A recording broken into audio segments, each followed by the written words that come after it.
Good evening, Conversation 2. This is a holiday, but as I said, we're going to keep on going right through the holidays so that we don't end up with 3 classes in 1 week at the end of the semester. That would be ridiculous. So today is Keichanjal, I believe, which is National Foundation Day. For those of you who are not Korean and are interested, I like to translate it as Open Sky Day. But unfortunately, we've had some really beautiful sunny days, but today is overcast.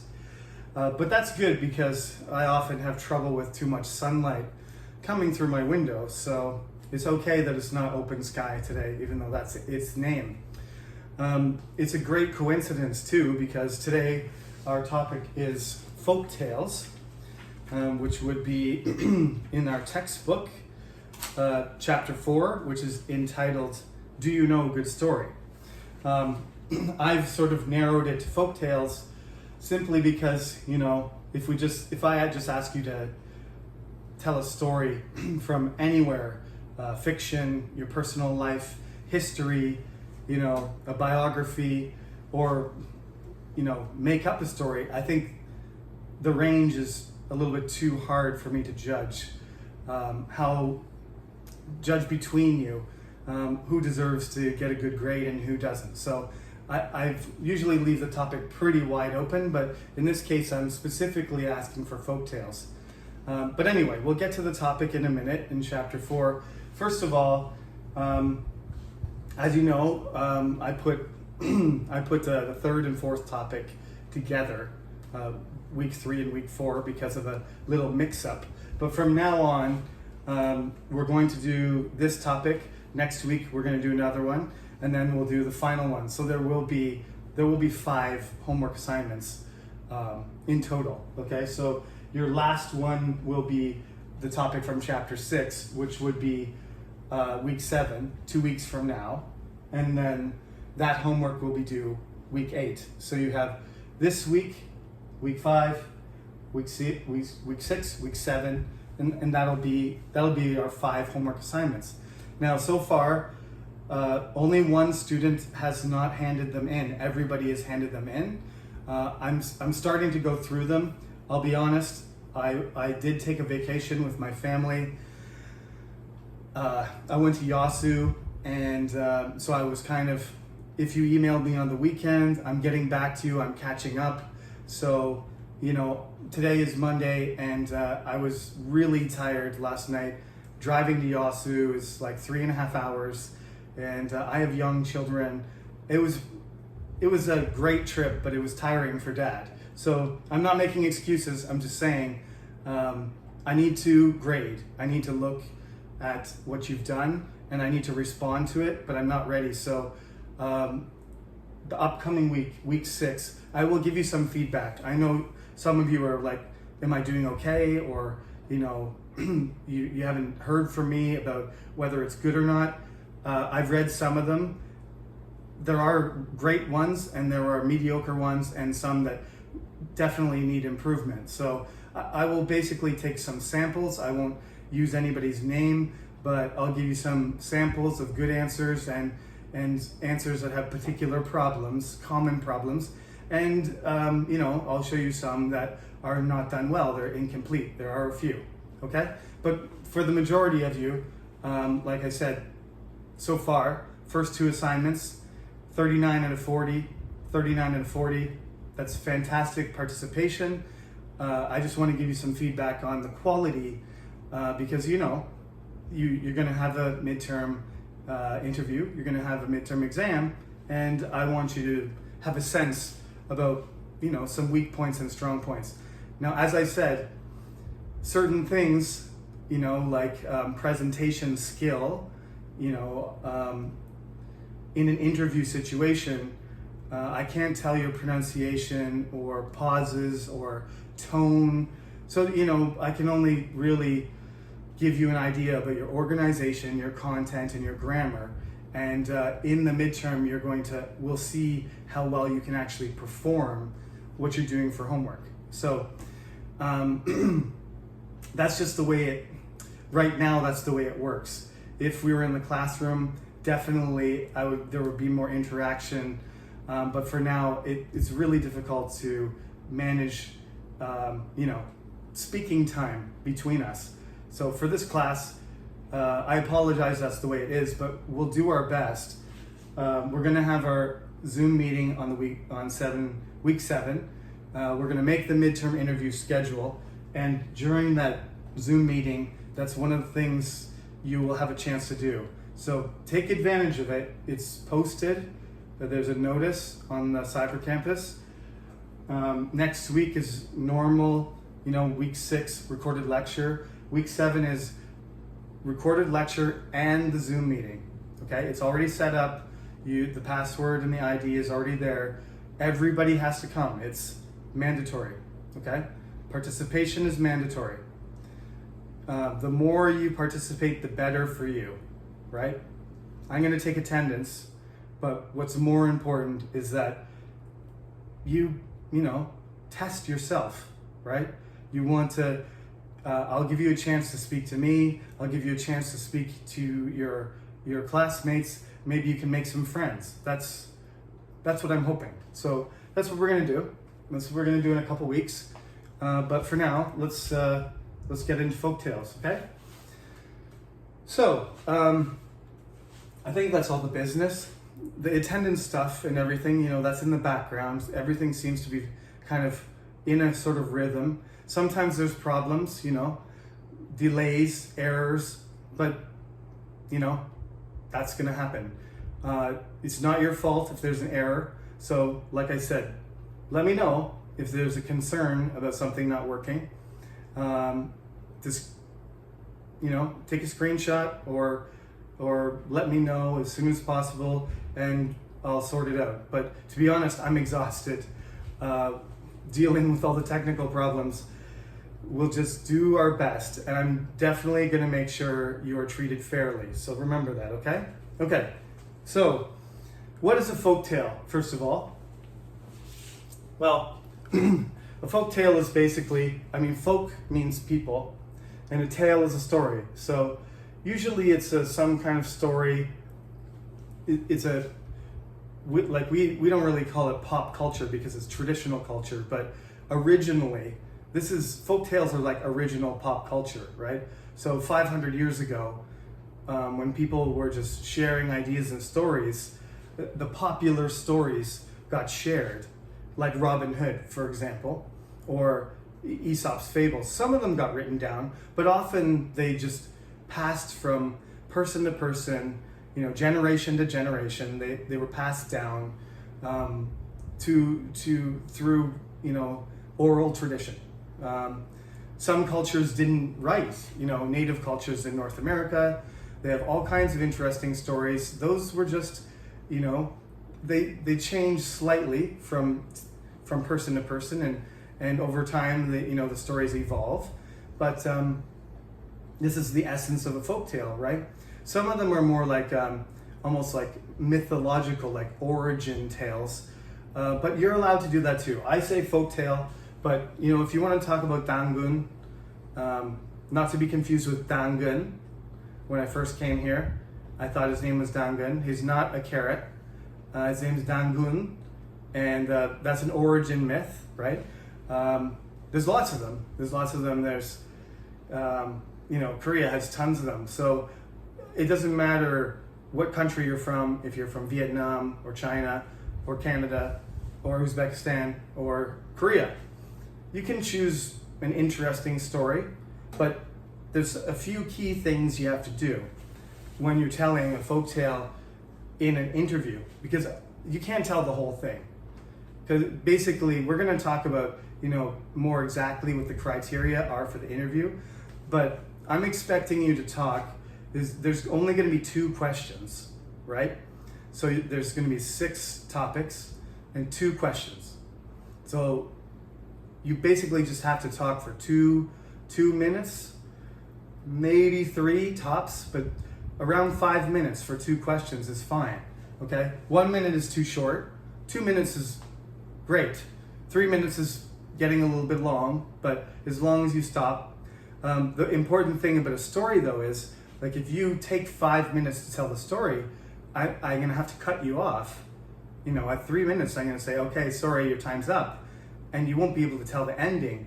And the ending in a folktale is usually very important because that's when the moral comes.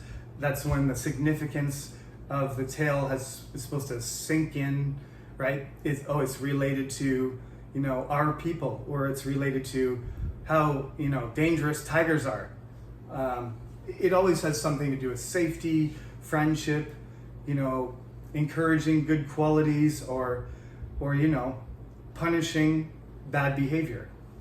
Sometimes there's, you know, a clever character. People get tricked, you know, like the rabbit is overconfident and he takes a nap, so the tortoise wins the race. Okay, but you know, you can't just tell me in 30 seconds. That's too fast. So what you should do is I'm going to say, can you tell me about a folktale? And you'll say, sure, professor. I would like to tell you about, you know, the name of the folktale, whatever that folktale happens to be. Okay. We'll just take something like, I don't know, Hansel and Gretel. Okay. So that's the title. Then you sort of explain the situation.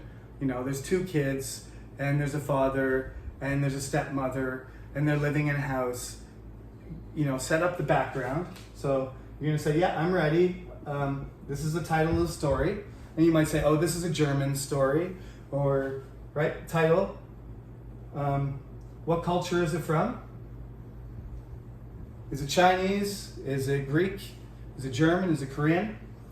So this is a story, you know, this is really old story, you know, thousands of years old, or, you know, this is a popular story that grandmas tell all the time. Little Red Riding Hood, you know, any of these are fine.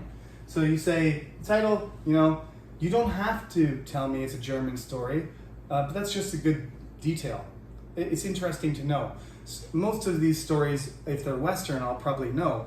But if it's not, if you're from anywhere where I'm not familiar with mythology and folktales, like Russia, or I don't know, let's just pick an African country like Morocco.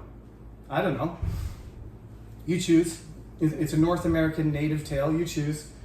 It's nice to know what culture it comes from, right? Then you talk about, you know, set it up, right? Talk about the setting. Where is it? Once upon a time, right? An imaginary place, or it's in a town, or it's in a forest. Give me the setting. What's the setting? Where is it? What's going on? Then you know, the characters are going to be there. Then the characters are going to start being introduced, and then you're going to tell me the story. And that's the plot. And then you're going to come up with you know, there's going to be a conclusion. There's going to be an ending, right? The end. At the end, there's going to be some kind of conclusion. And after that, I want you to, you know, give me your opinion. What's the moral of the story? Right? But why is this story so popular? So this is important because this question can easily be too short, and it easily can be too long. And this is why, even when it's not online, I usually tell my students, you know, please, that's why you do the homework. When you write a paragraph, it should be done, right? And you should practice it. You don't want to read, you know, what you do for homework. It's a writing assignment because that's the best way for me to check everybody. I can't interview everybody every week. That would be, it would take too long. It would be hard to organize. That's why discussion in class is very useful because everybody gets to throw their ideas around. But basically, in this situation, the best thing for you to do is look at your homework. Don't memorize it. Just look at what you wrote. And all these ideas should be in your head. You don't have to say the same sentences. You don't use the same words. I can tell the story of Little Red Riding Hood, and this is what I normally do. I have two classes, and I tell the story of Red Riding Hood, and it's the same story, the same major details are the same, but the exact words I use are different. Because all I'm doing is basically saying, okay, Red Riding Hood is on one, she's living in a house and she's gonna go to grandma's house, and she's got a basket and she's wearing a red cloak. This is why she's called Red Riding Hood. And she sets off down the road, into the forest on her way to grandma's house. On the way to grandma's house, like that. It's gonna be very similar, but I'm not memorizing it. I'm not reading a script. I'm just remembering, the basic details and events of the story. And in about a minute, I can basically tell you, what happened. I can do the same thing with Goldilocks and the Three Bears, or Silver Axe and Golden Axe. I think that's one of the Korean ones that I like. You have to choose one that's the right length. If you choose one that has too much detail, it's a longer story, that's not going to work. If you choose the Tortoise and the Hare, that's probably one of the shortest, easiest to say, but you still have to speak enough that I can judge how well you speak. Like I said, if you only speak for 30 seconds or a minute, that's an indication that your English level is lower, right? Just basically right there. So for this question, you should practice. You should practice telling the story, and you should be comfortable with the details. Okay? So, maybe, you might want to, you're not allowed to use cards, okay? In your presentation, you can use cards and notes, but, I'm going to be watching on Zoom. You got to look at the camera, and you can't look away. We're going to talk about this again, but let me say it clearly now. It's very hard for me. I feel bad when I say, stop, please look at the camera. I don't know if you're nervous and you're looking out the window, or you're looking at the ceiling, or you're looking, at the wall. I don't know if you've glued a piece of paper, right? And I don't want to have you sweep the room with a camera to make sure that there's no secret notes. I think you're adults and you can be responsible. I can tell when you're reading. I can see your eyes tracking, just like me. Like if I read, in general, do you like your friends to give you suggestions about decorating, activities, hair, etc.? Why or why not? Who gives you good suggestions? You can tell, I can put the book behind here and I can do the same thing. Right? If I had something to hold it on, I could hold it. You don't see my book, but I can say, your workplace can affect how you feel, how you work, and the success of your business. You can tell the difference between when I'm reading and when I'm not. You don't have to see the book. So in the interview, this is one of the skills we want to develop. It doesn't matter what your major is, especially in this class. If you're a science student or an engineering student, whatever major, social science, humanities, philosophy, I don't care. Someday you're going to have a job interview, and hopefully it's going to be in English. And there's going to be probably some judges, and they're going to look for these things. One might be a native speaker, one might be a Korean, one might be somebody from another country, international English, second language, third language. If you come in there like a robot and just spit out memorized answers, that's not good enough anymore, right? 20 years ago, you could do that and you could pass an English interview. You can't do that in Korea anymore.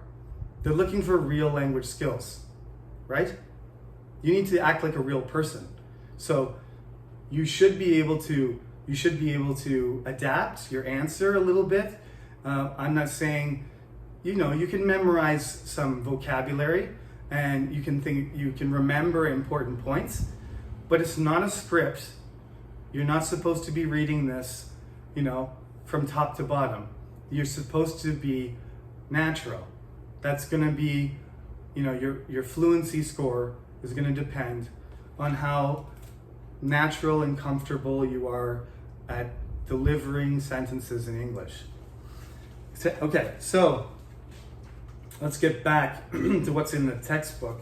There's examples for you to read, okay? But remember, again, this textbook is a conversation book, but this is not somebody talking usually. This is a written description. When you talk, you don't talk the same way. So, the tiger, the Brahmin, and the jackal. One day, a wise Brahmin was walking in the forest when he came across a tiger trapped in a cage. "Oh, Brahmin," he begged, "please free me from this cage." "No," replied the Brahmin. "If I set you free, you will eat me." "No, I won't," the tiger promised. The Brahmin didn't believe the tiger, but he opened the door of the cage. I'm reading a book like I read to kids, okay? But that's not what I want you to do. I want you to summarize in your own words. I don't want you to translate. I don't want you to use Google Translation or Papago. I don't want that. What I want is you to tell me the story in your own words. Cut out things you want, emphasize other things. You tell me the story the way you think it's most entertaining, and you make sure you give me the details that are important. It's a skill. Summarizing is a skill. Storytelling is a skill. Show me, okay? I know this is it's gonna be a tough interview because these questions are quite different from each other, right? Talking about fashion is a lot different than telling a story. But I mean, this is what this class, I think, is evolved into. It's not just a conversation class. It's a skill building class for English communication. I think we should call this English Communication 2, because what we do is we practice presentations, right? We practice listening and analytical skills. We do practice conversation and discussion. Normally, in some point in the class, we have some sort of debate, and we do interviews. This is not a conversation class. This is a English communication skill building class. So maybe we'll change the name soon. But anyway, the conversation is the fun part, right? But there are many skills that are involved in this class, and this is mostly because if I didn't mention it earlier this semester, I've had students when I first came here, and they said, "I love your class, it's fun, but what's the point, professor?" And that was 12 years ago. So conversation class has become more skill-based over the years. So I try to make you train yourself to be a more effective communicator, okay? So that's what we're doing here. It's not to make you stressed out. It's actually so that when you do a real interview later, that you will be less stressed out. Be stressed out now, and have anxiety and worry about you're a freshman and you have a foreign professor. Good, it's good. Be nervous, make mistakes, so that you can get better. When I was a freshman, I was afraid to talk to my professor. I was terrified of interviews. I couldn't do presentations, and now I can speak in front of hundreds of people. I've done festivals. I've been an MC. I've gone to conferences. I have lectures of 100 people. I get a little bit nervous, but nothing serious. So when I was your age, when I was 20, I would sweat and be scared and not be able to sleep before my presentation. That's normal. You just got to get used to it, especially if it's not your first language. For me, it was English and French. I was nervous in both, but even more in French. So I understand how you feel. Okay? When you're telling a story, I mean, the grammar is pretty easy. For these traditional tales, the grammar is basically going to be oriented around the past, right? It's like the story happened long ago. Like when you start, once upon a time in a kingdom long ago, there lived a princess. You don't say live princess or will live princess. You say there lived a princess, right? There lived a monster. There lived a beast. Okay? It's past. Simple past. Now, when things are happening and simultaneously in the past, that's a little bit more tricky, right? I should say trickier. That's a little bit trickier. So, right, if two things are happening simultaneously, then you might want to use the past continuous and the past. So, for example, in the book, they say, Alan arrived yesterday.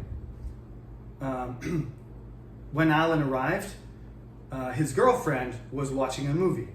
So, right, she was watching a movie when Alan arrived. So let's just say her name is, I don't know, Jane. Jane was watching a movie when Alan arrived. So it's something that's happening in the past, and then the past simple happens while the other action is happening. So, for example, let's take Beauty and the Beast. Beauty and the Beast is one of my favorite stories. Belle's father, Maurice, was sitting drinking a cup of tea, right? Sitting, drinking a cup of tea, when the Beast burst in the door. And what does he growl? Roar? He roared. He growled. Who's in here? Who are you? What are you doing? And then he drags Maurice to the tower. I hope you guys know what Beauty and the Beast is. Otherwise, that's not a very good example. But just something is happening, so you use the past continuous, and then another action happens, at that time. So that's the relationship there, right? You can also use a negative. She didn't arrive yesterday. Maurice didn't sit in the chair, right?